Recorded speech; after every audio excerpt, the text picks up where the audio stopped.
Welcome to Ideas of India, a podcast where we examine academic ideas that can propel India forward. My name is Shruti Rajagopalan, and this is the 2025 Job Market series where I speak with young scholars entering the academic job market about their latest research on India.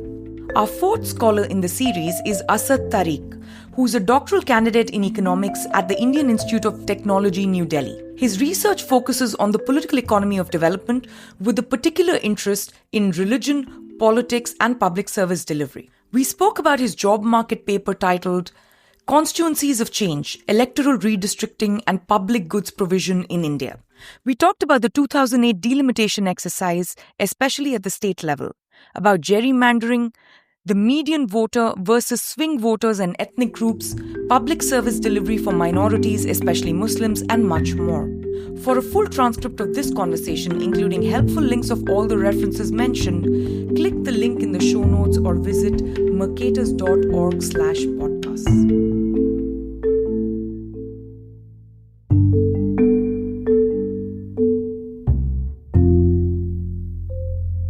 Hi, Asad. Welcome to the show. It's such a pleasure to have you here. Thank you. Thank you so much. It's nice to be here. Thank you. So, I'm really excited to dig into your research more generally, but this particular paper, you're looking at the delimitation exercise at the state level, in particular the one that happened in 2008. And you look at how India basically redistricts its state level constituencies. And because of that redistricting, what happens when Muslim voters become more or less concentrated within a given assembly constituency, both before and after redistricting. And sort of like the cliff notes or the headline finding is that when the Muslim share rises, that is, the concentration of that group increases, you find that these villages are more likely to receive more government-run or public schools. And this is historically an area where, the Muslim community has been underserved, but you don't see a similar effect for other kinds of public goods, right? Like clean water or electricity or roads or the classic public goods that we normally think of. You particularly study electricity and roads. And you think this is happening because of the delimitation, which you use as a sort of exogenous shock to then measure this difference. Did I largely get your research paper right? And can you tell us more about it? Yes, I think, you have got the idea quite nicely. Like starting this work, there were let's say two motivations. One was primary and the other was secondary. So the primary motivation was to learn when minorities are packed or into a constituency, how does that impact provision of public services towards them? So packing and cracking are very classic terms in the literature of redistricting and gerrymandering. So packing refers to putting a bunch of similar types of people, so let's say minorities, into one constituency, and cracking is the exact opposite, that if a constituency was had a majority of one community, you crack it from the middle and you divide it into two separate constituencies. So the most of this literature is based in the US because US is famous, or infamous, I should say, for gerrymandering and biased constituencies. And just to add, the US is infamous and many other countries or democracies are infamous for this because there the redistricting is a political or a explicitly partisan exercise where the redistricting itself is hoping to pack or crack as the nature of the exercise, whereas in India that has historically not been the case. Yes. At least that's, we will come to that. Yeah. Because of that, most of the literature that looks at it, we are actually observing the impacts of partisan gerrymandering and partisan policies on long-term impacts on public services or policies. So we do not actually have an exogenous sort of experiment where you have packed or cracked minorities or certain ethnicities into a constituency. So that was the primary motivation in terms of more political and economic theory.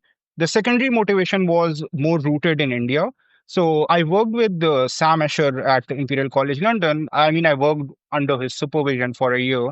So he had this amazing paper with Paul Novosad and others where they have data on 1.5 million neighborhoods in India, and they find that Muslim-dominated neighborhoods are the least likely to have public goods, and similarly for Dalit-dominated neighborhoods. So that is a great paper, but I wanted to extend that in looking how does politics interact with this under provision of public goods. So yeah, so that is in terms of like how did I start? That is like my primary motivation, and this was the secondary motivation.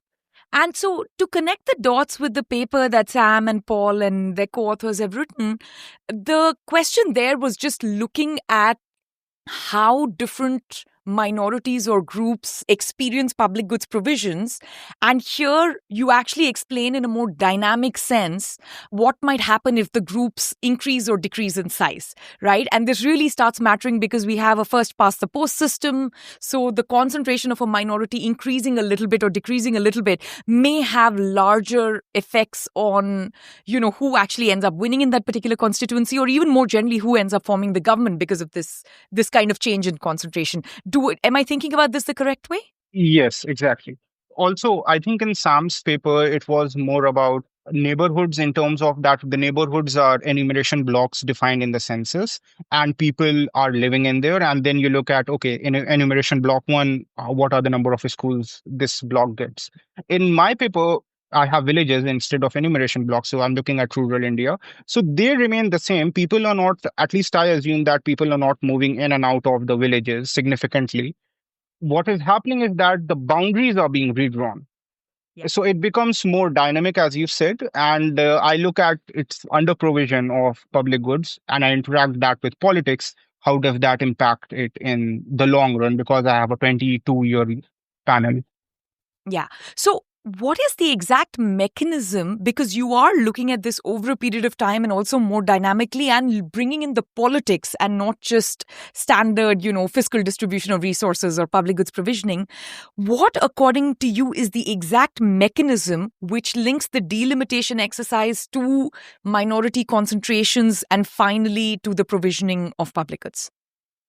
So when the delimitation or the redistricting happened in 2008, what it actually did was it rearranged certain villages in. So let's say if village A belongs to constituency 1, now it belongs to constituency 2. Because this pattern changed, but the village's population that remained the same. Within village it is the same, but the constituency it was assigned to that changed. So I'm using that as an arguably exogenous variation. I'll discuss more on that. And in terms of what is the mechanism, what I am saying is that let's say there's a politician who wants to win the election. Usually, like, so political theory suggests that they usually cater to the median voter. If more Muslims enter the constituency, that median shifts towards Muslim preferences. And therefore, I argue that this is a plausible mechanism because what is happening is that if more Muslims are entering and the politician is catering to the median voter, the median is shifting towards whatever the Muslims as a community prefer. Yeah, so that is like one of the potential mechanisms. Empirically, I also later on show that the constituencies where the Muslim population increased are obviously much more likely to elect Muslim candidates as the member of legislative assembly. Yeah, which is not unusual in India at all. So, Yeah. now to start at the beginning. So, for you talk about how a largely exogenous shock is the Delimitation Commission, right? And for me, that's the most interesting or unusual part of the paper, especially given current times, though you look at this a while ago. You basically argue that because the commission is chaired by a retired Supreme Court judge and the design and the implementation is largely insulated from partisan control. So it's not that this is not a political exercise. Everything is a political exercise, but it's not a partisan exercise in India the way it is in many other countries where there's obvious gerrymandering. Now, can you tell us more about how this exercise happens, especially given that in modern day, we've heard a lot of news reports on how the Delimitation Commission is no longer apolitical or non-partisan, especially in border states, in Jammu and Kashmir and Assam, we've had lots of issues just this year. So one, can you walk us through the process of delimitation at the state level and then what happened in 2008?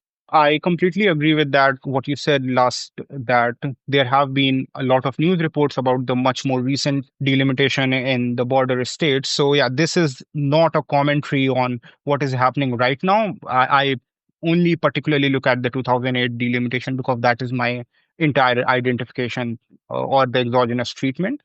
So the last delimitation before 2008, it happened in 1971, and after that, it was supposed to happen in 2001. The Parliament passed a delimitation act in 2002.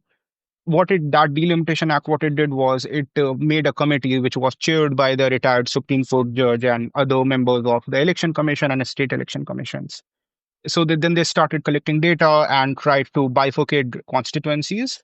One of the key things that happened is that the parliament froze the number of constituencies. So fundamentally, across all democracies, whether it be the US, the UK, Canada, India, the idea of redistricting is the idea of one person, one vote. So you equalize the number of people across all constituencies.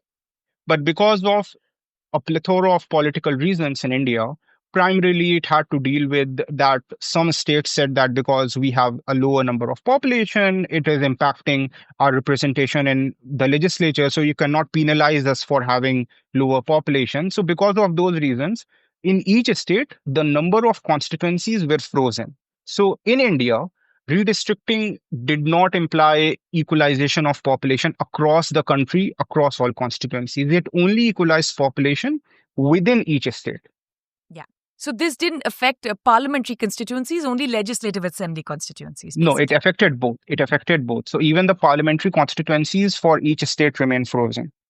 No, I'm saying within each state, you will equalize within the state for legislative constituencies, but between states, you won't equalize for parliamentary constituencies.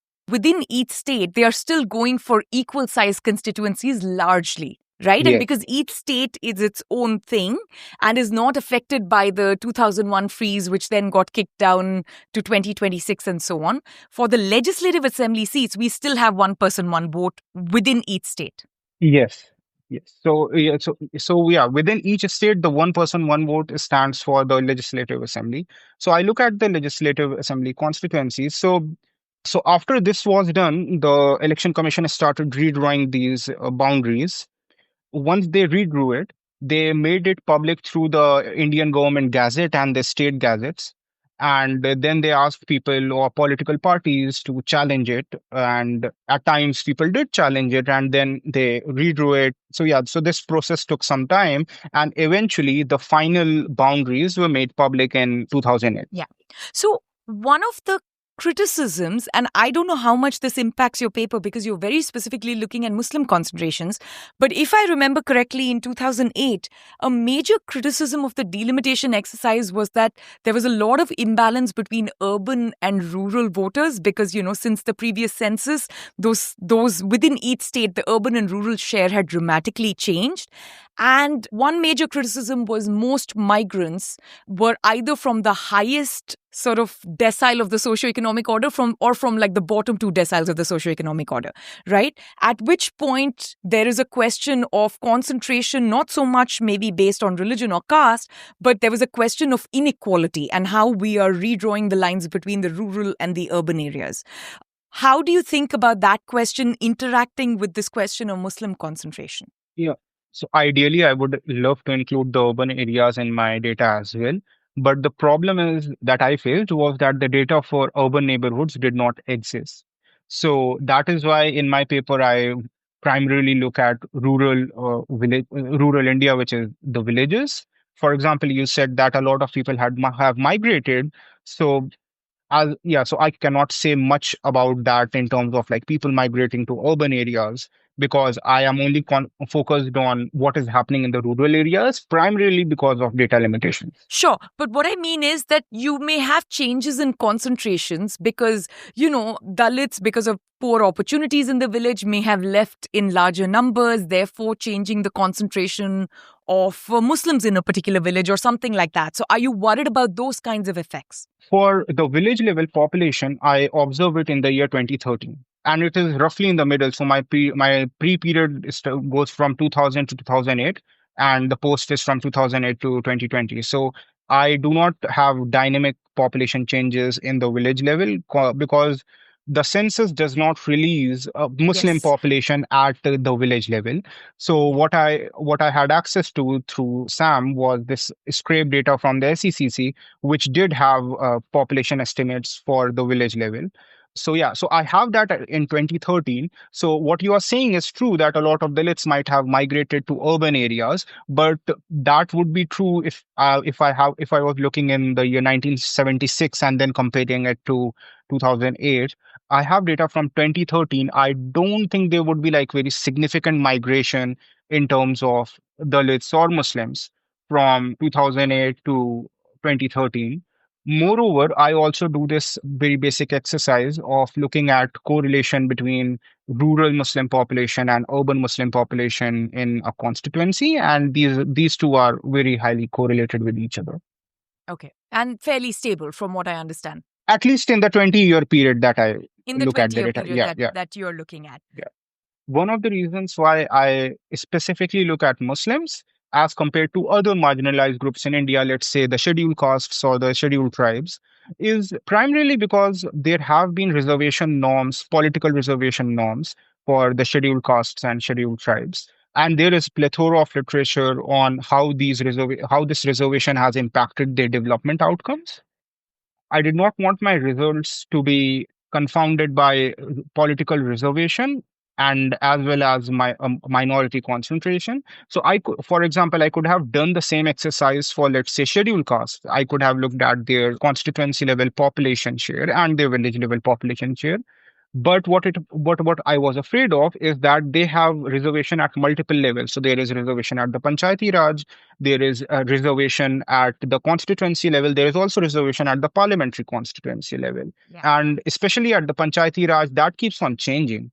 So if I do not keep a track of that, what exactly am I observing? Am I observing purely the change in scheduled caste concentration? Or I'm observing the impact of reservation, or let's say the even if it went out of reservation, there might be lasting impacts for that. Yeah, so to isolate the effect of simply the packing of minorities or cracking of minorities, I look at Muslims because historically there has been no political reservation for Muslims. Yeah. And you also have the problem on the other side, which is the public goods provisioning side, right? I mean, just like you have reservations at the parliamentary level, state level, and the local level, you also have public goods which are financed by the union government under a centrally sponsored scheme, but they're a state subject, but they're actually implemented at the panchayati level. So you have this crazy confusion going on, and then it becomes very difficult to match which elected representative is actually responsible for which public good provisioning in India sometimes. Yes, that is quite tricky. And honestly, I think at all levels, people do get a say. There is certain level of discretion at all levels, and that discretion also includes bureaucrats. But in my paper, I use MLAs, which are political representatives at the state level, simply because there is existing literature on. So Sonia Bhalotra and Lakshmi Iyer, they have a paper which looks at if a Muslim MLA is elected, how does that impact the education outcomes and nutrition and health outcomes for Muslim children? So there was some evidence which pointed towards the fact that look, MLAs are important. And anecdotally as well, I felt that the MLAs, they are politically large enough to have a lot of discretion and to exercise a lot of power, but they are also not so big, like let's say a member of parliament which commands like 2 million, 3 million, 4 million people in their constituency to and they usually like they at times they reside in Delhi, half of the time they are not even in their constituency. So just thinking about these things, I thought that MLA might be a reasonable like middle ground in terms of if I go very minute, let's say Panchayati Raj. So that was one of the reasons, apart from the fact that existing literature does point towards the fact that they have been important, specifically for Muslims, in terms of provision of education and health care. Yeah. So one question I have, I think it's important to discuss at this point is, do you find that with an increase in concentration of Muslims in a particular legislative seat constituency, does that impact public good provisioning because conditional upon electing a Muslim leader, or is it irrespective of electing a Muslim leader? I find it is irrespective of electing a Muslim leader because, as I said, so I also, in a very recent iteration of the paper, I also write down a theoretical model to further like explain the results, let's say more mathematically. And at least what I feel is happening is that the median is shifting. So if more Muslims enter the constituency, the median preferences of the overall constituency shifts towards Muslims. So even if the candidate is not Muslim, they want to win the election. And if you want to win the election, you need to cater to whatever is the median voter. So in that context, you will be much more inclined towards serving the Muslims. So is it that the median is shifting, or is it that in a first past the post system, a small group, even if a small group swings, it could change the electoral outcome? So which of the two is really going on? Because my intuition would have been the latter and not so much the median voter. And this is weird in India, right? Because in India, we very much vote along ethnic lines or religious lines or caste lines, which may not always be the case in other parts of the world. And it's a multi-party system very much based on ethnic, linguistic, caste, religious lines. So there are two. There are primarily two concepts. One is the median voter, and another is the swing voter. So what the median voter says is that a politician caters to whatever is the median preferences, because that has the highest payoff in terms of the votes that that politician can get. The swing voter is that each politician has their core vote secured. So no matter what they do, they will get that core vote bank anyways. But there is a small percentage in each constituency which might swing one way or the other. So that is what the politician targets to achieve or to please. Empirically, because data limits are there, I cannot observe community level voting preferences. I cannot observe if Muslims are much more swingy than other groups. Although there is some political science literature by CSDS Lokniti where they do look at Muslim voting patterns, and there might be some evidence, at least qualitatively and not at a large scale, but still there might be some evidence that Muslims have shifted. I don't want to use the term loyalties, but let's say have shifted preferences. Like, for example, if you look at the Uttar Pradesh Legislative Assembly elections, Mayawati had Dalit vote bank. Yeah. The Samajwadi Party had the OBC Yadav vote bank. And both of them won like one election each before the BJP came in power. And that was basically what was happening, is that Muslims were shifting. Yeah. So Muslims supported the Dalits once and the Muslims supported the Bahujans the other time. So the individual Muslim was not necessarily the swing, but as a group, when you vote along ethnic lines, the group may actually be the swing group, which changes the electoral outcome. Yeah. And it is also up to the perception of the politician. As long as the politician perceives that this group might swing, that works in my model. Yeah. Mathematically, I do show that if a group is much more swingy in nature, then an increase in their population or concentration at the constituency level, they might receive more public goods, especially the kind of public goods that they prefer. Yeah. And if you want to look at it from the median voter perspective, that is also justified, because as more Muslims enter the constituency, the median vote shifts. So either way, you're saying that because this is fundamentally about voter preferences and, it is, politically self-interested politicians will cater to those preferences. Here, the dominating preference will be greater access to education because that's the underserved public good or the underserved need. And so they are much more likely, knowing that there's a higher concentration of Muslims, and they would either shift the median or they would vote as a group. Did I get the mechanism right? Yeah. So in my paper, I look at three types of public goods, primarily because these are the three public goods for which I could find village level data. So one is schools from the UDIs, which is data set maintained by the Ministry of Education, and it is the universe of all schools in India. The other is the rural roads from Pradhan Mantri Gramin Sadak Yojana, which is the rural roads program sponsored by the central government. And the third one is electrification of villages, which is also through a central government sponsored scheme. But one thing to note is that electrification does not mean that the electricity actually reach the village. It is just the first order condition, the bare minimum condition that the electricity poles and the wires are there. That is it. The pipes have reached the village, but it's not like if you flip the switch, everyone will have 24-hour electricity. Yeah, or even 5 hours. I do not observe the hours of electricity. Depending on what happens, yes. Yeah, it's 0 and 1. That's it. Yeah, it's just binary. Yeah. So Among these three, the for the two that I do not observe effects, I have two answers why I don't. So the first one is what you have already stated, is that in the baseline I do not observe a significant bias against, not bias, but let's say higher Muslim villages were not underprovided with rural roads or electrification, but they were less likely to have a government school in the baseline period. So, because of that, I also use the REDS data, which is a survey of 250 villages.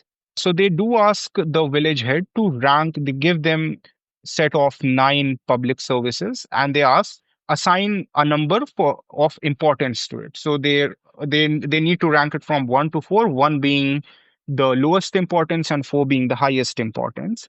And the more Muslims in a village, the higher importance for schools and education. However, I do not find this significant for rural roads or electrification.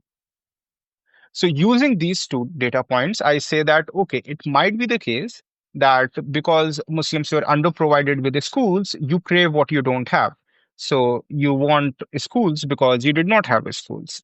The second thing is that to note is that the rural road schemes and the electrification schemes was sponsored by the central government. Yeah.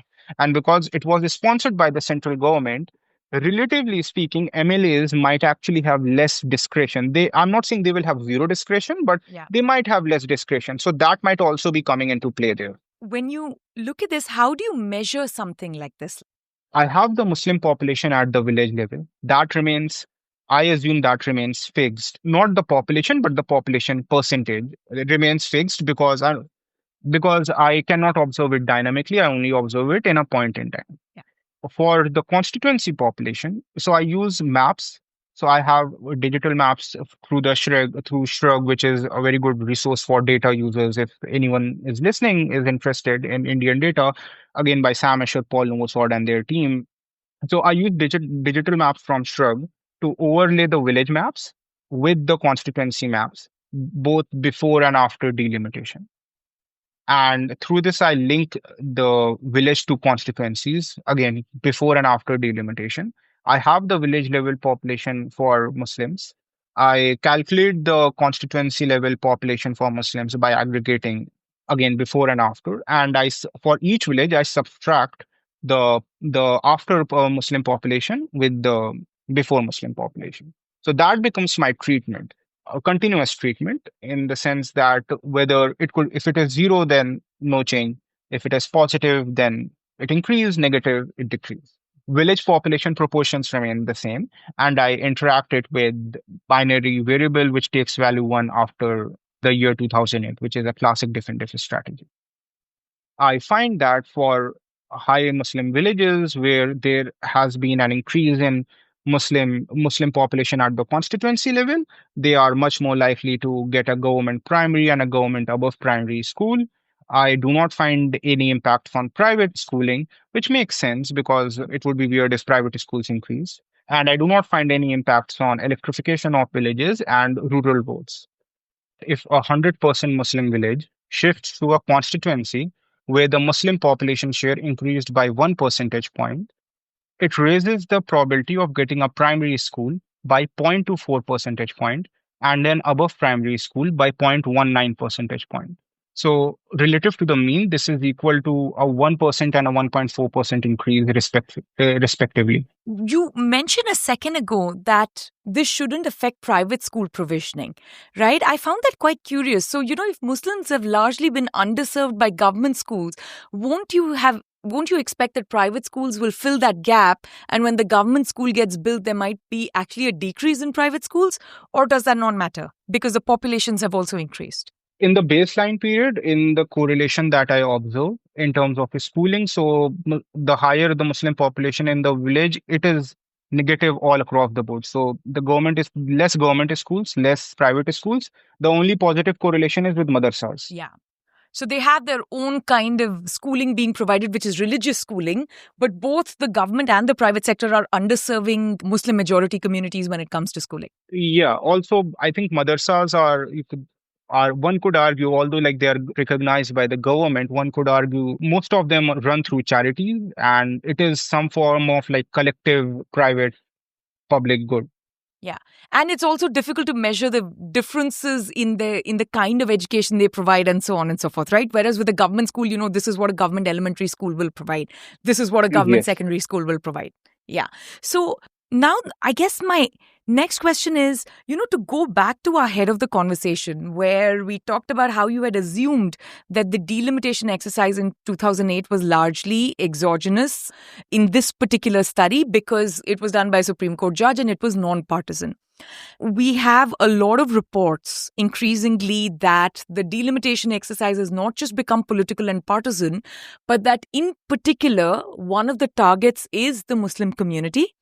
We find the most evidence for this in the post 2019 Jammu and Kashmir and Ladakh areas, and also in Assam. And these are, of course, very complicated places, which I want to underline. Like, this is not one of the interior or one of the larger states. They are border states. They've had, Assam has had this huge, citizenship registry exercise. Jammu and Kashmir and Ladakh, of course, have, lost their statehood and become union territories. And, there's been a revocation of 370. So there have been a lot of bigger political changes, not just delimitation. And delimitation is happening kind of under the shadow of those bigger political changes. But we do find that the latest delimitation exercise in these two states have actually disadvantaged Muslims in that they have reduced their concentration in more constituencies than one would expect otherwise, or at least that's what the news reports say. How do you square that with what happened in 2008? Is there a good explanation for what's happening? Because to me, it feels like now your study is even more relevant given what just happened. So in 2008, I'm not ruling out that there has been no gerrymandering, or there has been not a single constituency in India has been affected by partisan bias. What I'm saying is that first, by and large, across India, there is not enough significant evidence quantitatively to say that there is partisan bias. And that's not just me. I'm standing on the existing literature in this area.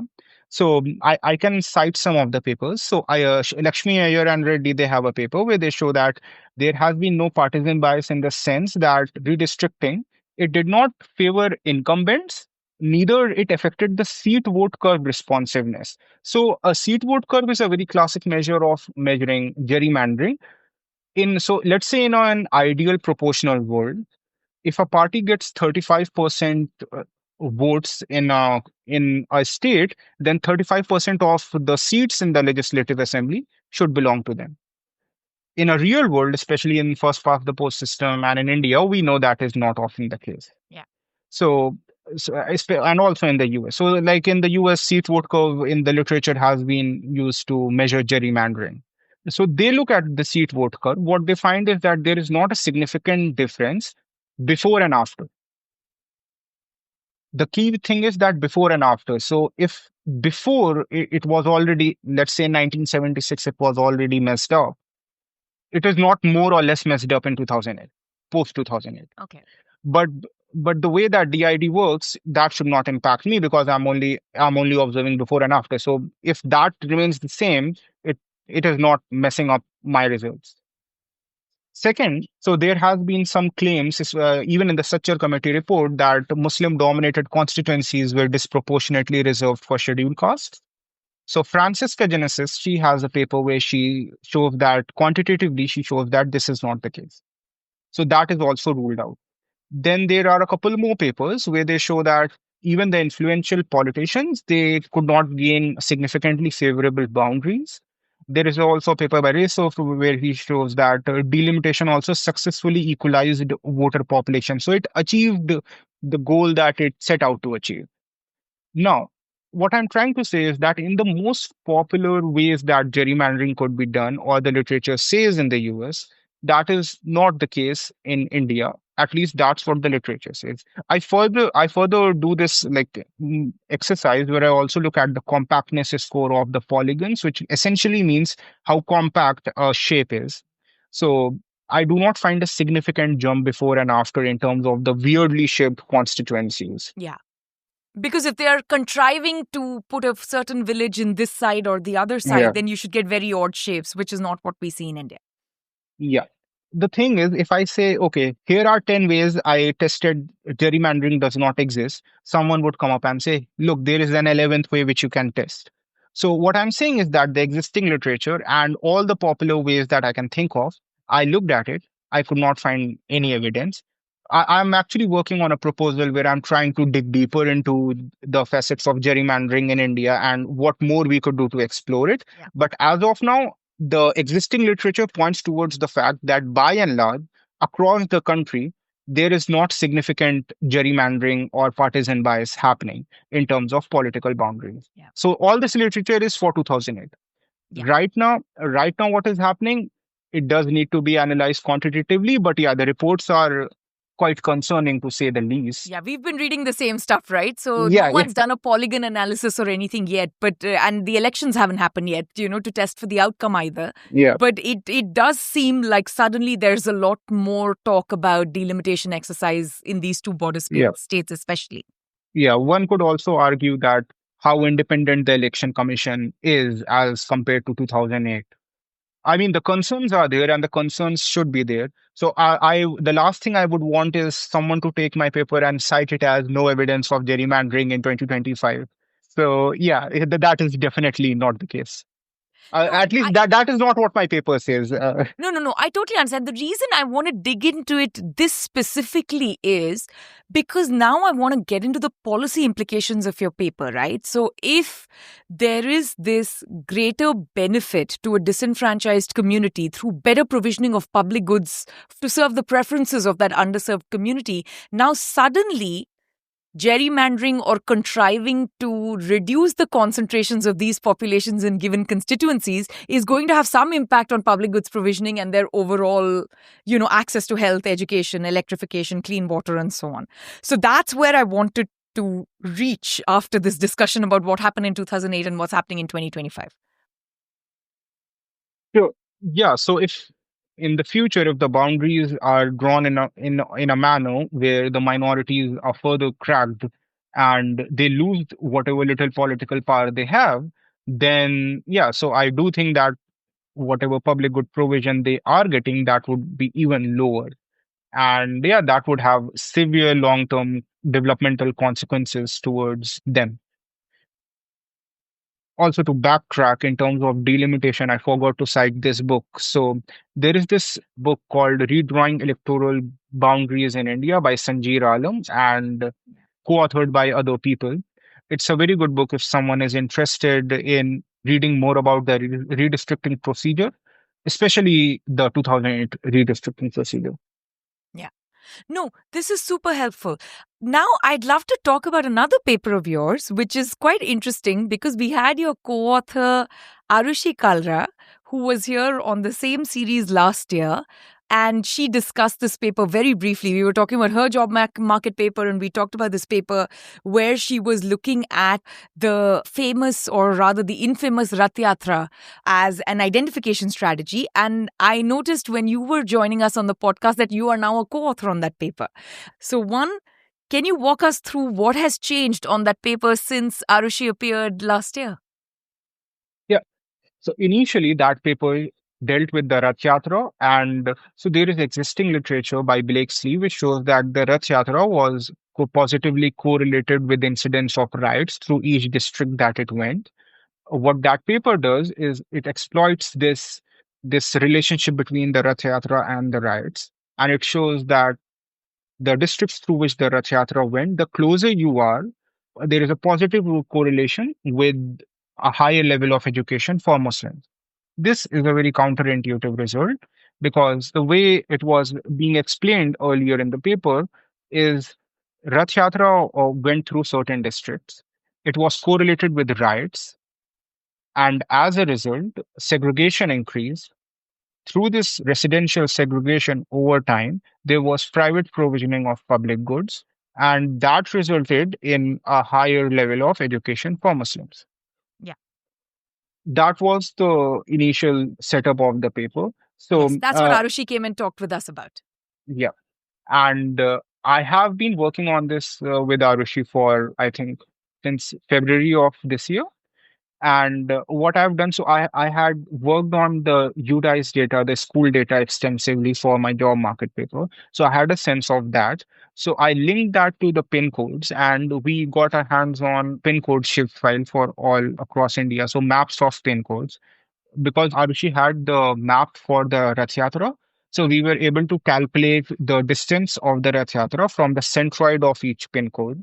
Yeah. And we use that to show that actually after the Rath Yatra, the private provisioning of schools, so the private schools, they actually shot up and the government schools did not. So what was being intuitively explained earlier, there is some substance to that now in terms of data. So we also wanted to look at how occupation changed in the long run.